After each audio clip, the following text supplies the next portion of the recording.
Mercedes Vito 2.2 dīzels. Sūdzības no rītiem nelec, uz šlepi jānovelk kādu gabalu, tad pielic silts lec. Kļūdas ir kā par EGR, bet EGR uz lekšanu nevarētu ietekmēt. Parādījās kļūda pa CKP sensoru, bet viņa dzēšās nost. Tika noņēmu sensoru, rāda 680 ohmu, pēc autodatas jābūt kilomam. Jā, esmu pieslēdzies. Šādi te pie sensora ar osciloskopu. Noņēmu diagrammu. Ar aci neko nevar redzēt. Izlēmu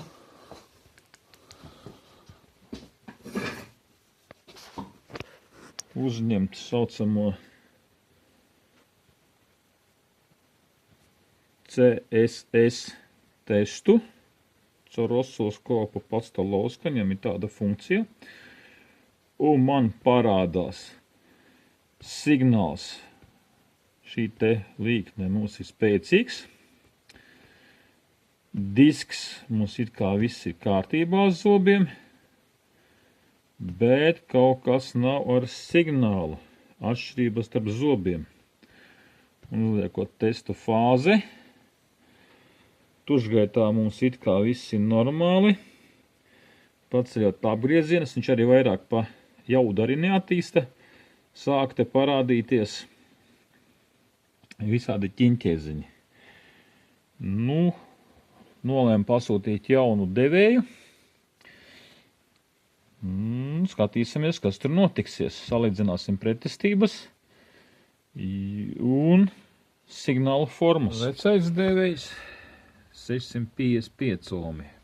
Nu, liekam jauno klāt, ņemam oscilogrammu, skatāmies, kas notiek. Jauns devējs. Esam pielikuši multimetru un kiloms un 57 ohmi.